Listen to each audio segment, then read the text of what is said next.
Peggy 16.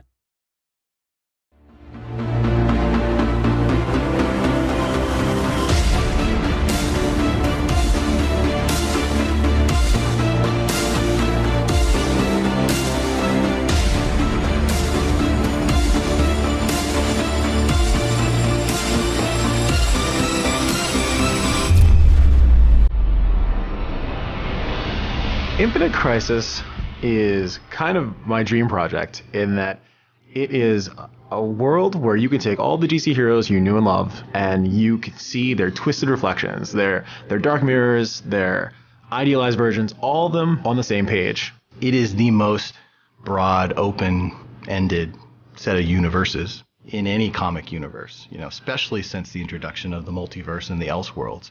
There really are very few things that we can imagine and think of that can't be contained inside the DC universe. Jeff Johns, he's a visionary, and he's also a person who legitimately understands, like, hey, these are our characters. I'm going to not only trust you with them, but ask you to do what you need to do in order to make the best possible game you can make. I feel like DC has become absolutely integral to just the experience of the game, because without the DC multiverse, this just doesn't work. With what we're trying to do, pushing the characters and telling the same character story in multiple different ways, it's all tied in really well with the existing DC setting.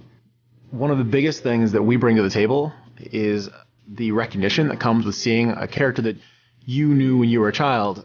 When you take these characters that are larger than life and you put them in a game, seeing Batman, seeing Wonder Woman, these characters are people that resonate with you in a way that really a lot of other characters from most other mobile games cannot. When we try to interpret a well-known character for the game, we try to find those elements that are iconic. So when you take someone like Green Lantern and his constructs, he can imagine and create anything. We can't have him do that because, well, there's a variety of reasons why that would just be a bad idea for the game and for the feasibility of making him. So we try to find things that are representative of him in his constructs.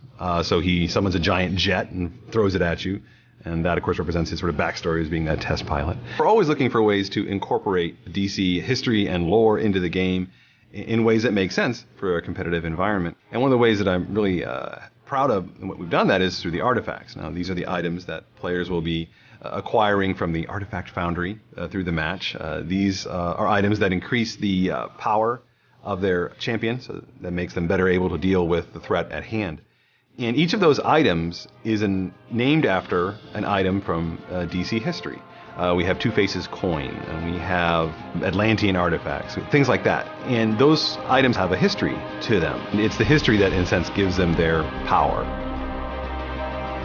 The multiverse is our license to do almost and I'm really excited by it. Being able to make a alternate universe version of Superman, specifically one that DC hasn't even explicitly made yet, is very exciting.